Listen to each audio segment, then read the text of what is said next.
I don't know how to start this, but I'll get right to the point because I need to get this out of my head. I've been a truck driver for about 15 years, driving mostly around the northern United States. That day was supposed to be just another regular delivery, crossing the state of Montana. I took a detour because of an accident on the main road, an alternative route I'd never taken before. It was late afternoon, the GPS was starting to lag, and the signs were practically non-existent. I drove for over an hour on a dirt road, without passing any cars. Just when I started to think I had gotten badly lost, I saw a crooked wooden sign, half covered in weeds, with the name, Nowhere. I walked in, thinking it was a small town like so many others out there. Old wooden houses, not a soul on the street, that still atmosphere, half swallowed by time. I was tired and hungry, so I stopped at an old bar in the center, with a peeling facade and one of those doors that rattle. As soon as I walked in, I felt a strange shiver, like when you step into a place you shouldn't be. The bar was almost empty, just a group of men in a corner and the bartender behind the counter. I went over and ordered a beer. He served me, looked me straight in the eyes and said, in the calmest voice in the world, "We've been waiting for you since last year, brother."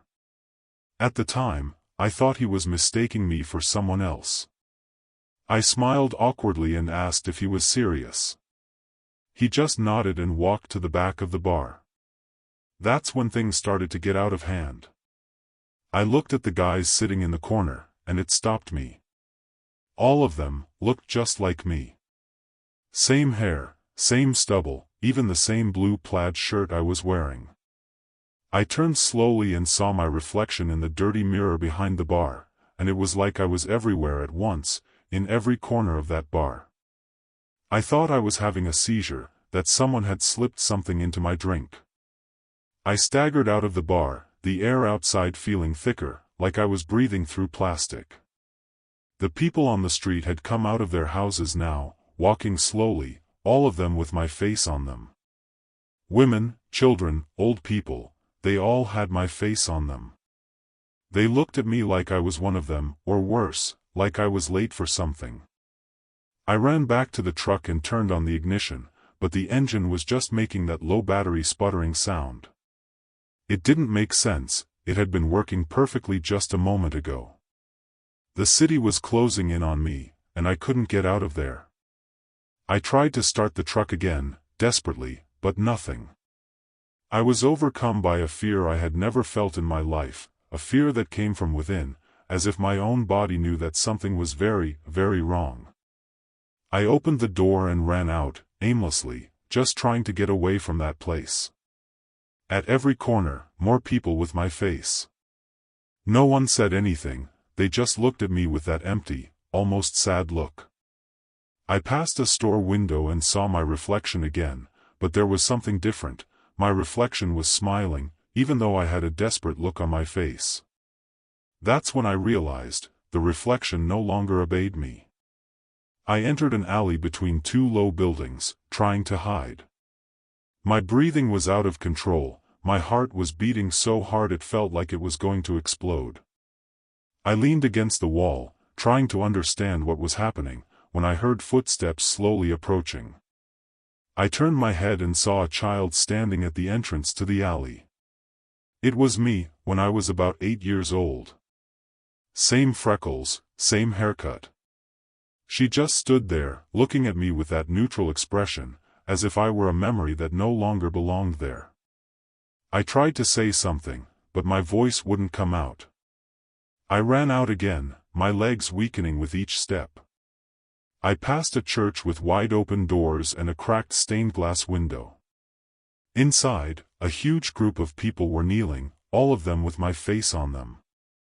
They were singing a song I had never heard before, but which made me feel like I knew it. I didn't go inside, just kept walking, kind of dragging myself along. Every street seemed the same as the next, as if the city were folding in on itself, preventing me from leaving. Even the sky looked different, no clouds, no color, just a static white light, as if time had stopped there. When I returned to the city center, the square was full. All the eyes gathered there, waiting for me. The bartender was there too, standing on a makeshift pedestal, with a book in his hands. He looked at me and said, loudly, as if he were conducting a ritual, "Now you are complete." And at that moment, everyone began to repeat in unison, "You're back. You're back. You're back." I couldn't move, as if my body had frozen. I felt a presence invading me, as if something was entering my mind, messing with my memories, rewriting everything. And then, everything went blank. I woke up in the truck, with my forehead pressed against the steering wheel and the horn blaring under the weight of my body. I was sweaty, dizzy, and the engine was running, working normally. I looked around and the city was gone. All around me was road and woods, as if nowhere had never existed. I checked the GPS. I was back on the main route, more than 30 miles from where I remembered being. I don't know how to explain it. I looked in the rearview mirror and I swear that for a second I saw someone, or something, with my face sitting in the back seat.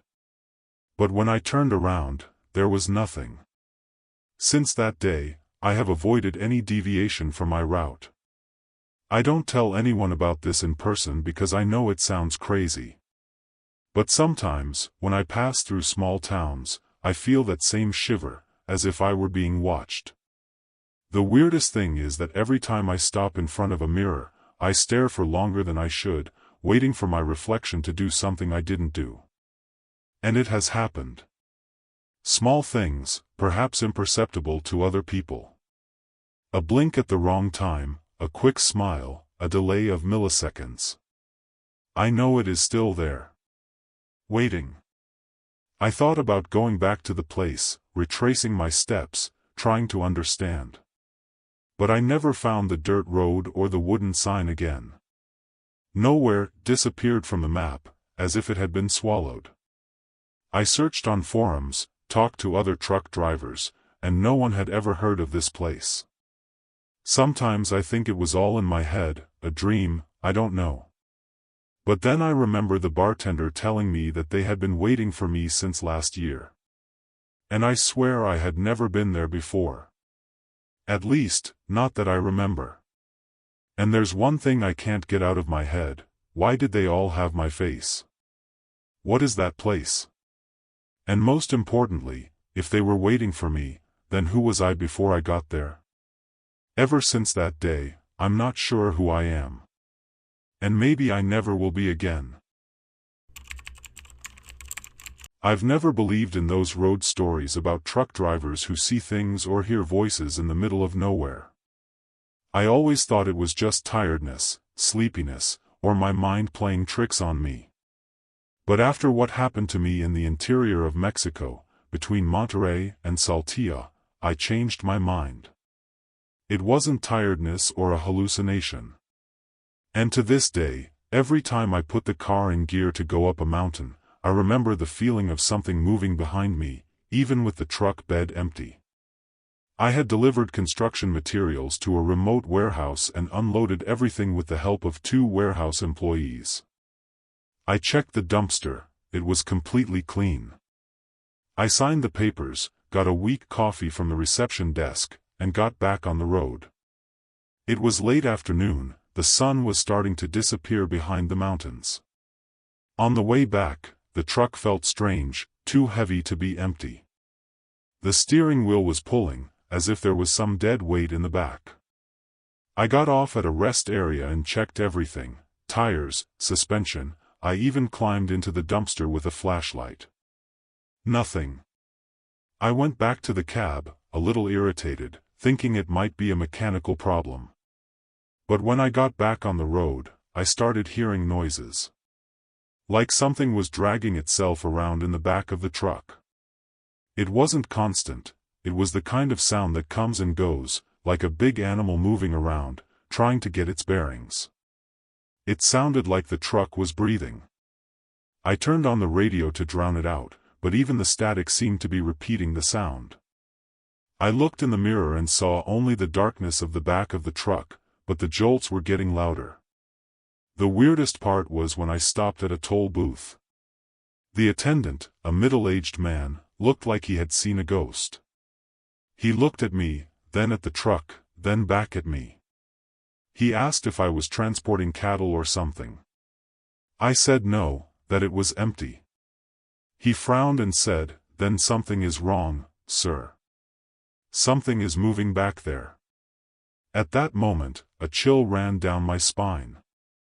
I paid quickly and drove away without looking back.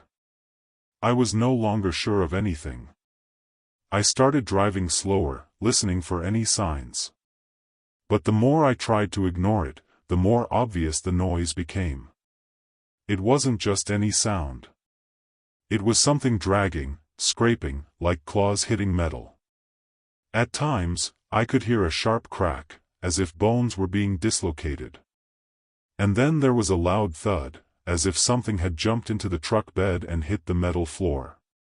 I tried to think rationally, maybe it was a forgotten part, a leftover piece of cargo. But deep down, I knew that wasn't it. I parked again at an abandoned gas station, surrounded by nothing but weeds and rusty signs. I turned on the flashlight on my phone and walked to the back, my heart racing.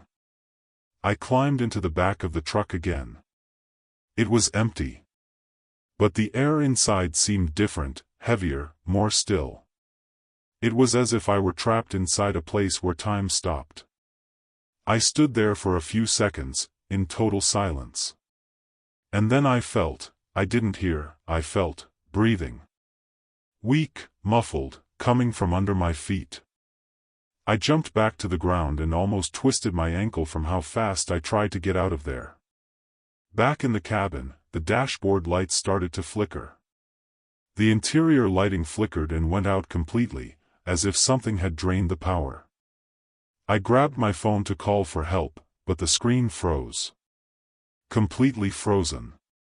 And then I felt a loud thud, so intense it shook the cabin. Like someone had jumped on the roof.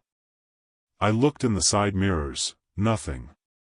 But the jolt started coming straight from the roof now, like something was trying to force its way in from above.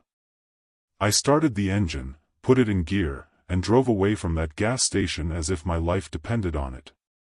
On the road, the radio would turn on and off by itself. With each sharp turn, I would hear that noise again, something sliding, falling, banging. But whenever I stopped to look, the truck bed was clean. It was like carrying an invisible body. I even opened the body, ran my hand through the cracks, looking for a false bottom. Nothing. But the truck wasn't lying. It was heavy. And I was carrying something that shouldn't be there. I just didn't know what, or why. I arrived at the trucking company's yard at night. I parked, turned off the engine and stood there for a few seconds, trying to take a deep breath. But the feeling didn't go away. It was as if I was still being watched, as if something had come with me. One of the mechanics came to talk to me and asked if I was okay. I said yes, but he looked at me strangely and asked, "What did you bring this time?" "The rear axle is lowering as if there were about 2 tons in there." I turned pale. I told him not to touch the truck, and I pretended that I would check it myself the next day. But I knew I didn't want anyone else near it. I went home, but I couldn't sleep. I woke up sweating every time, with the feeling that something was crawling across the bedroom floor. Even my wife commented that the room seemed colder than the rest of the house. The next day, I went back to the trucking company before everyone else arrived. I opened the dumpster again. It was clean. But the smell had changed. It smelled like something wet, like a dirty animal, something rotten. And even though there was no wind, there were drag marks on the metal bottom, as if something had moved around there during the night. I decided to take the truck to a trusted garage, without saying anything about what I thought. The mechanic inspected it thoroughly and, when it came to the suspension, he called me. He said that the rear shock absorbers looked as if they had been carrying a lot of weight for a long time, but there were no signs of recent loading. The structure was worn, as if I had been transporting something extremely heavy for days. He asked what I had taken with me. I simply replied, "I have no idea. I never drove that truck again." I asked to be transferred to another vehicle and left it parked. But sometimes I still hear the jolts, even from far away. And to this day, when I drive along that stretch of highway between Monterey and Saltillo, the radio cuts out, my cell phone loses signal, and I feel the truck vibrate slightly, as if it were trying to remember what it had loaded. As if it were waiting to load again. The strangest part? A month later, another driver took the same truck on a different route. He never returned. All they found was the empty truck, parked sideways on the side of a dirt road. And the dumpster was clean. But heavy. Very heavy. I always thought that the biggest killers on the road at night are boredom and sleep. We drive on autopilot, the world becomes a dark blur with interspersed streetlights and the hum of the engine.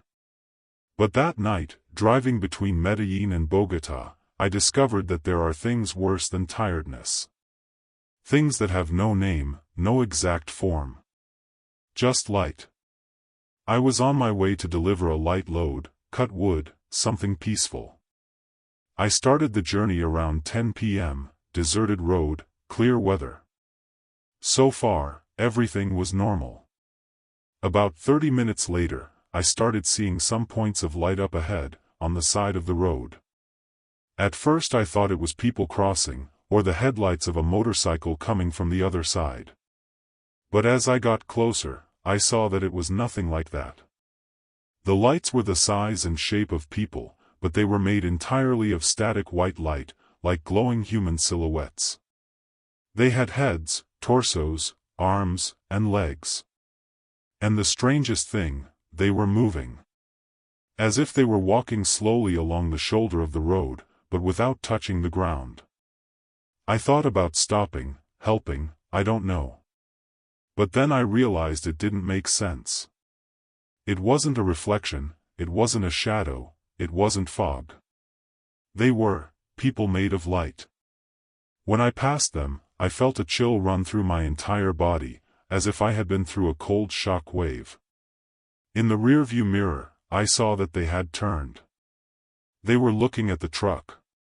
And that's when one of them ran, not walked, ran, and positioned herself right next to the cab. Even at the speed I was going, about 80 kilometers per hour, she was following me. The scariest thing was that, even without a face, I knew that thing was looking at me. It didn't move like a normal person. It was as if it was floating, but with the exact movement of a human running. And soon, two more joined in. 3 figures made of light, running alongside my truck. And I, frozen, not even daring to blink. I thought it was some kind of optical illusion, that I had fallen asleep at the wheel and was hallucinating. But this went on, for almost an hour. I tried to speed up, to see if I could leave them behind, but they were still there, on par with the cabin. Every time I looked to the side, they were less than a meter away, as if they were stuck in the air, floating close to the bodywork. And the sickest thing was the way they imitated the movements of someone walking, the swinging of their arms, the way their shoulders rose and fell. Too perfect to be shadows, too wrong to be human. At one point, one of them turned its face toward me and imitated a gesture I had made without realizing it. I had scratched my forehead, and it did the same. I thought about stopping, pulling off the road, and pulling into a gas station. But every time I passed an entrance, something kept me from turning the steering wheel. A kind of numbness, as if I were numb, as if my will had been turned off. I started to cry nervously. My chest hurt with tension. The road seemed endless, as if I were driving in an infinite loop. And the lights just kept getting brighter. There were 5 of them now. Some were running along the side, others appeared in the middle of the road and then disappeared into the bushes. That was when I saw a car coming in the opposite direction, the first of the night. I flashed my headlights and honked, desperately. The driver slowed down, seemed to slow down. But when he passed me, I looked in the rearview mirror and saw the car flip over out of nowhere, for no apparent reason. As if it had hit something invisible. The lights scattered at that moment, running in different directions, as if they had been startled. The truck shook, the cabin filled with static, the radio turned on by itself on a distorted frequency, full of hissing and whispers in Spanish. I pulled over to the first gas station I could find. I staggered out, and the attendant looked at me as if I had seen a ghost. Maybe I had. He asked if I was okay, if I needed a doctor. I just ordered a coffee and sat in silence for a good 10 minutes. When he came back with the drink, he asked me if I had seen Las Figuras, too. Tears filled my eyes at that moment. I asked him if he had seen them before. He just nodded and said, whenever the road is really empty and the sky is cloudless, they appear. I stayed at the gas station until dawn. I tried to sleep on the truck seat, but every time I closed my eyes, I saw those figures running alongside the cab. Their light wasn't warm or comforting. It was white and cold, like old light bulbs. It felt like it would burn your eyes if you stared at it for too long. Before I left, I asked the attendant if anyone knew what they were. He said he'd heard everything. Spirits trapped in the road, people who had been run over, entities that imitated the living. But no one was sure of anything. All they knew was that they appeared, and ran away. I finished the journey afraid to look in the rearview mirror. I avoided any reflection, as if a part of me had been contaminated. The truck was normal, the load was intact, nothing had moved. But inside me, something had changed. When I handed the papers to the guy from the company, my hands were shaking. He even asked if I was feeling sick. I made up a story that it was just the flu. A lie. I was trying to hide the fear of having seen something that shouldn't have been there. In the following days, I tried to carry on with my normal life. But every time it got dark, I got restless. I changed my route and refused to travel at night. But sometimes, even at home, I look out the window and I feel like I see a figure of light standing in the corner of the yard. But when I go to check, there's nothing. Or at least, nothing visible. I don't know if it still follows me or if it got stuck on that stretch of road. I only know that it was real. It followed me for almost an hour. It knew I was there. It imitated me. And to this day, the memory that gives me the most chills is not the scare, nor the accident, nor the whispers on the radio. It's the gesture. That simple movement I made without thinking, scratching my forehead. And that thing repeating itself, as if it had learned it from me. As if it was trying to be me. That thing didn't just want to appear. That thing wanted to be. I've done it all in my life as a truck driver. Long deliveries, live loads, dangerous routes on the border, even clandestine transport that I prefer not to talk about. But nothing shook me as much as that trip I accepted in the southern United States, for a small company with no logo on the front. It was a short haul, about 5 hours, light load, payment in cash, too generous to be true. I thought it was strange, of course. But what really caught my attention was the only requirement in the contract. During the entire trip, it is expressly forbidden to look back, whether through the window, rearview mirror or physically. The person in charge of the cargo was a tall man in an old-fashioned suit who spoke little. He handed me only a manila envelope with the route printed on it and a truck key with no logo on it. When I tried to ask him a question about the contents of the cargo, he smiled as if he had heard it 1,000 times and said, "Don't worry, it's harmless." I persisted in the story of the clause. He replied just as calmly, as if he were reading from a manual, the only thing you have to do is keep your eyes on the road. No matter what you hear. No matter what you feel. I climbed into the cab with a strange weight in my stomach. I started the engine, and it responded smoothly, as if it had just come out of the factory. I started driving, and for a while everything seemed normal. The road was straight, with no sharp curves, and the night was silent. But after the first hour, things began to change. The radio, even when it was turned off, made a loud crackling sound, as if someone had pulled a cable. And then the noises began, metallic scrapings, soft knocks, as if something was moving in the truck bed. I kept repeating to myself, "It's just noise, just noise." But the sound grew louder. At times, it seemed like something big was trying to get out of there, banging hard on the inside walls. And I was sweating, with both eyes fixed on the windshield. The temptation to look in the rearview mirrors was almost physical, as if a magnet was pulling me. I took a black sticker and stuck it on the inside mirrors. Anything to avoid seeing. Your mind starts to play tricks on you at times like this. I thought about giving up, stopping the truck, but the clause came to mind like a silent threat. That's when the voices started. At first, they were indecipherable whispers, almost like wind coming through cracks that didn't even exist. But then they became clearer, more articulate. Different voices, sometimes talking to me, sometimes just murmuring to each other. I swear that at one point I heard my own name being called.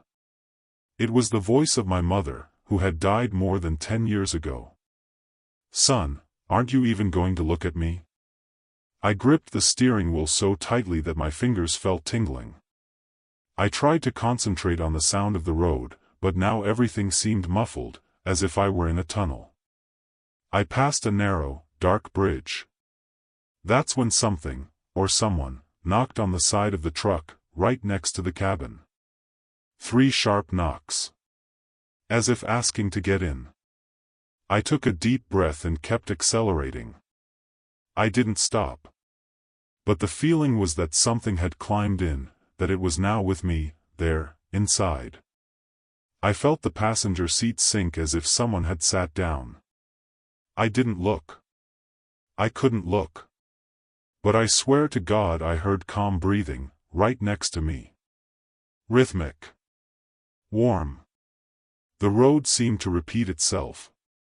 The same posts, the same crooked sign, the same dry tree. I began to think I was stuck in a cycle. The frozen GPS had been showing the same distance for over an hour. And that was when the final blow came, a voice that paralyzed me. It was my daughter's. She's 7 years old. And that voice, right next to me, said sadly, "Dad, it hurts back here. Why don't you look at me?" I can't describe the pain I felt at that moment. A part of me wanted to turn around, see, hug. But another part screamed that if I did that, I would never come back. I resisted as much as I could. But the voice insisted, now crying, sobbing. "Please, just look at me," I cried too. The road no longer made sense. The night seemed denser, as if time had stopped.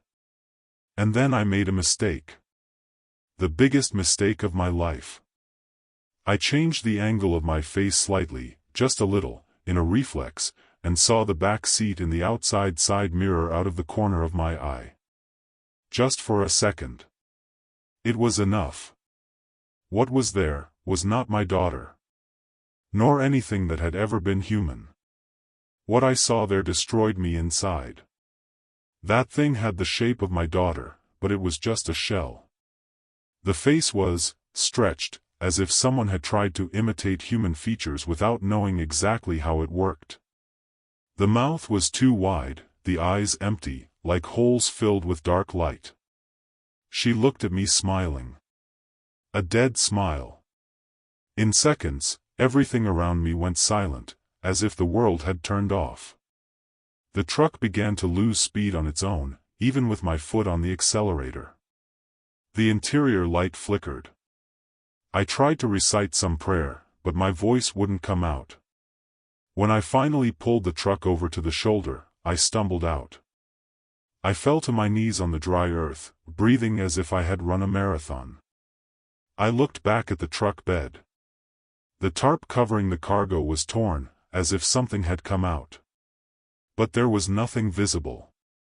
Just marks, like claws or long nails scratching the metal. The air there was cold, still, heavy. I stood there, in the dark, until the sun began to lighten the horizon. When I returned to the cab, her voice was still echoing in my head. "Please, just look at me." I took the truck back to the company. The man in the suit was already waiting for me, as if he knew the exact time I would arrive. He handed me the payment without saying a word. When I tried to ask what that was, he just pointed to the contract, as if the answer was there. I handed over the keys, turned my back and never came back.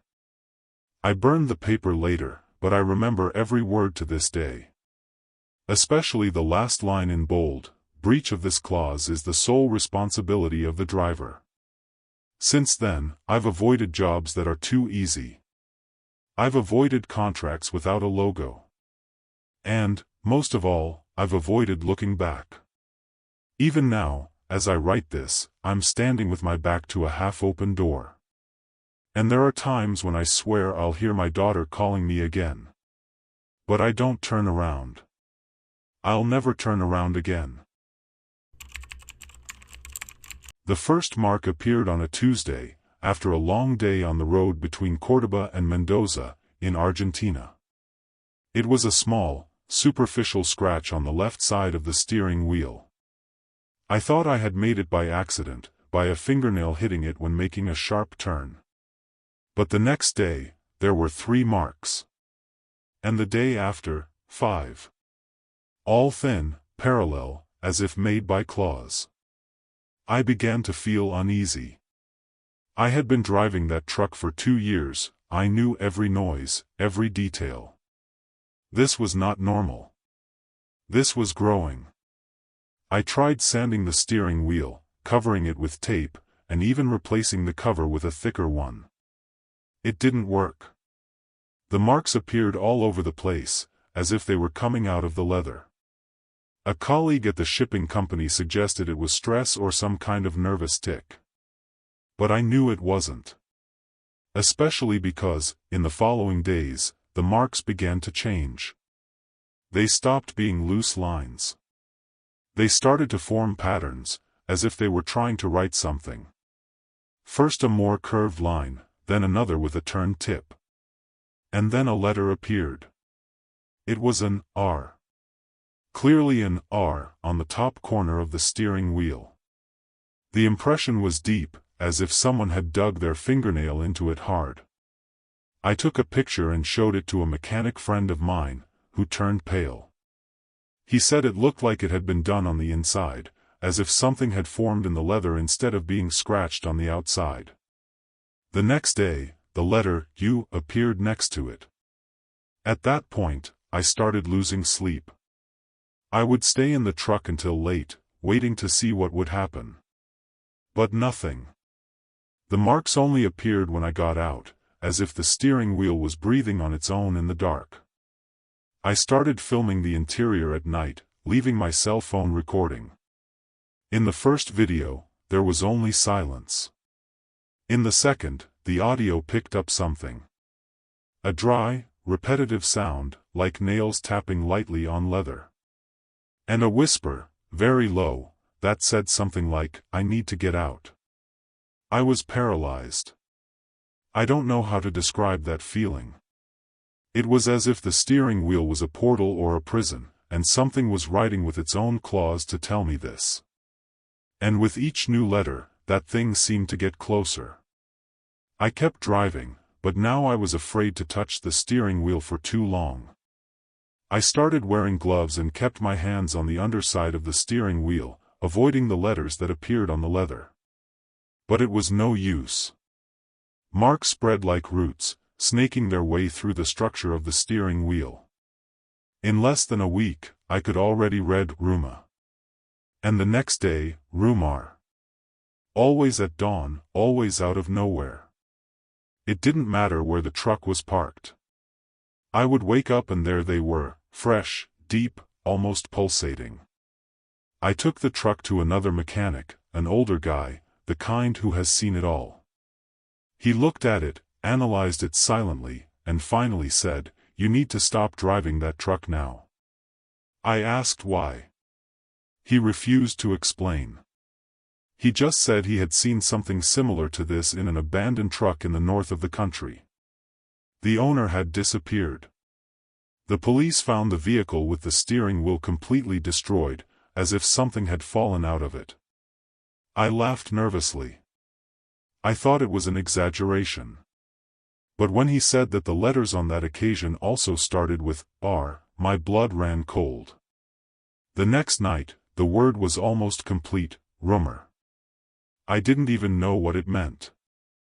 I started looking for its meaning, researching forums, truck driver groups, and obscure blogs.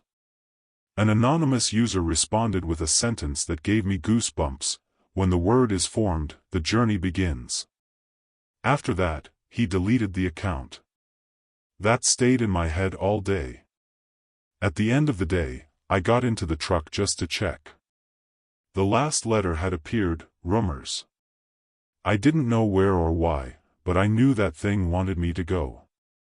And that it was too late to say no. That night, I dreamed I was driving down an endless road, with the sky red and the radio playing only one voice repeating, "Now it's going." When I woke up, the truck wasn't where I'd left it. It was parked on a dirt road, almost 30 miles from the trucking company. Out of fuel. No signal. And the steering wheel had a deep hole in the center, as if something had ripped from the inside out. And on the asphalt, next to the truck, there were fingernail marks dragged. As if someone, or something, had gotten out and gone on foot. I stood there for hours, not knowing what to do. No signal, no route, no explanation. I turned on the radio on impulse, even though I had no hope of picking up anything. It turned on by itself, no static, no interference. Just an old, slow song that seemed to come from somewhere too deep. And in the middle of the melody, a familiar voice whispered my name. It was my mother's voice. She died when I was 17. But it was her. Without a doubt. "You're going to have to keep going, son. It's already started." I threw the radio out of the truck, but the music continued, as if it were playing inside my head. I got back to the trucking company with a farmer who happened to be passing by. I told him a short version of the story, saying that the truck had broken down. He didn't say anything, but before he left me, he said, "There are trucks that carry more than just weight. There are trucks that carry what they want." I've never forgotten that. The next day, I went to get the truck with a tow truck. But when we got there, it was gone. No one saw anything. No marks on the ground. Just the empty road and one detail: the nail marks were still on the asphalt, now heading north. I haven't seen that truck since. But every now and then, I hear stories from other drivers. About a vehicle with no license plate, with headlights that turn on by themselves, parked on the side of the road in places it shouldn't be. Some say they've seen someone driving, but can't explain the face. Others swear there's something written on the steering wheel. No one gets close. And I keep hearing that song. Whenever I'm alone, in total silence. The melody. And my mother's voice, calling me. Telling me it's almost time to go back. Returning to where, I don't know. But there's one thing I can't get out of my head. Before the steering wheel disappeared, the final word was clear: you will head into the future. An imposed destiny. An order. As if it wasn't a choice. And with each passing day, I feel like I'm getting closer to obeying.